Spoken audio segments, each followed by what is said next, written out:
Harry Houdini was an escape artist and magician whose unique approach to performance made him one of the most famous people in the entire world. His imaginative ideas influenced many performers everywhere to seek new aspirations. Even to this day, there is an aura of mystery and disbelief surrounding the name Houdini.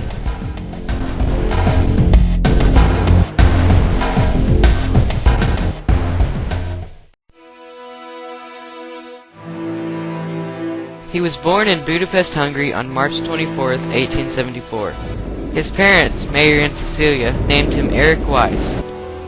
The entire family moved to Appleton, Wisconsin when he was 2 years old.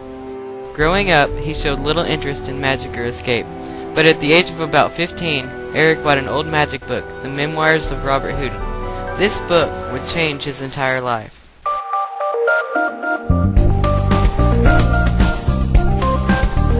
Years later, Eric and his brother Theo called themselves the Brothers Houdini.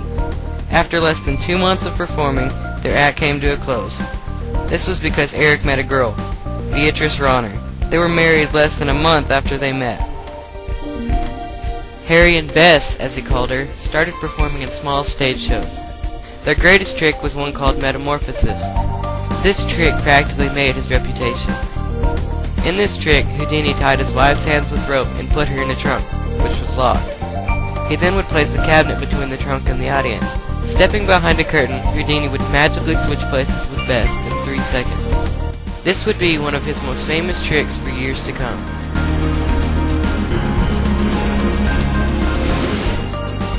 Another huge part of Houdini's stage act was his escape routine. For many years, he had been collecting handcuffs and learning how to open them without the key. He studied and practiced and could soon escape from several pairs of handcuffs at once. Sometimes, to generate publicity for his act, he would walk into police stations and escape from their handcuffs, jail cells, and other restraints such as straitjackets and ropes. Doing this would pack huge audiences for his ever-changing stage act. The following video is actual footage of one of Houdini's many escapes.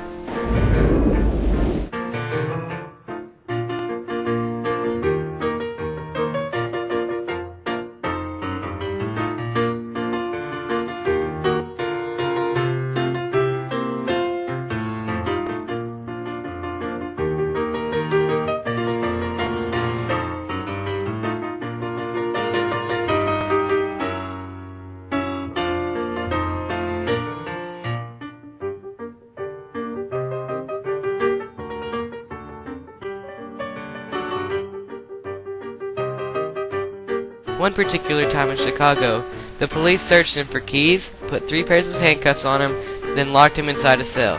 He walked out completely free within 3 minutes. For the first time in his life, Harry Houdini's name appeared in the newspaper.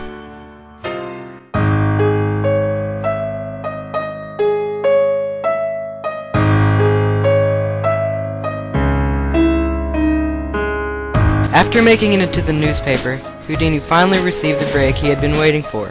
Martin Beck, a huge theater manager in the West, saw him perform. He was so amazed by his handcuffs that he booked Houdini for a show in Omaha. After this show, Houdini became very famous and was called the King of Handcuffs. Now he was traveling around the country, performing escapes that were more amazing than anything that anyone had ever seen. Although 2 years earlier, hardly anyone knew his name. Harry Houdini was one of the top magicians in America. However, in 1900, Houdini's career took a huge risk. He decided to temporarily move to Europe. He did this because he wanted to become famous all around the world. Within 2 weeks, he had performed for and astonished the highest profile policeman in England, William Melville. He was scheduled to perform in England's most prestigious music hall. He made it into papers all around the country. Even after becoming famous in England, he packed up and moved to Germany for another tour. The Germans, whose country at that time was very controlling of their people, were fascinated by Houdini's act. During one of his shows here, he performed one of the most difficult escapes he had ever done. He escaped in 10 minutes and got such a huge applause that the entire theater seemed to shake. All the people in Germany loved it. He was now more popular in Europe than in the United States. After doing tours all around Europe, he returned to the United States in 1905. There in the United States, for the next several years, he escaped from items such as sunken packing crates, an enormous paper bag, padded cells, coffins, a roll-top desk, burglar-proof safes, a preserved giant squid, a giant football, an iron boiler, a diving suit, a U.S. mail pouch, and a plate glass box. In 1908, he did his famous milk can escape, where he was padlocked in a large milk can that was filled up with water. He would escape from this can within minutes without unlocking anything. He was becoming so famous all around the world that he was almost constantly doing tours. He even bought a plane in Hamburg, Germany, and was the first person to ever fly in Australia.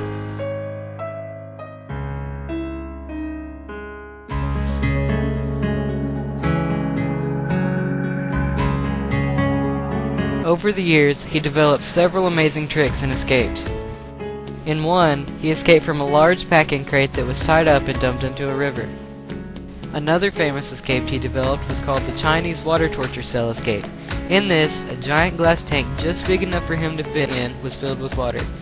He was lowered in, upside down, and a small curtain was raised, and Houdini would escape in minutes. Other magic acts he was doing was walking through a brick wall and making a live elephant disappear on stage. He also would perform a straitjacket escape where he was suspended by a crane on top of a building and forced to escape from it while hanging upside down. Every single one of these escapes would make Houdini even more popular around the world.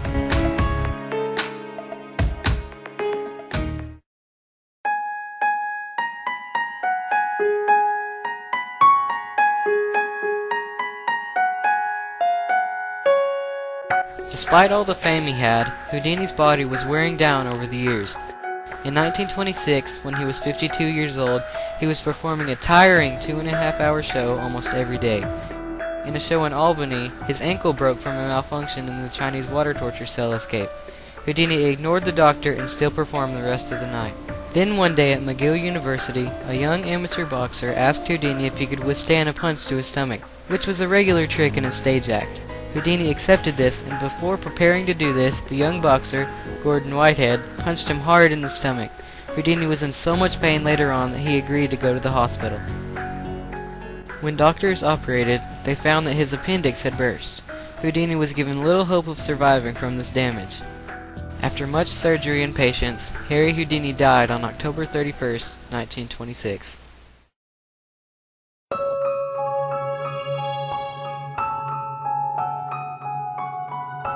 Even 82 years after his death, Harry Houdini is one of the most famous people who ever lived.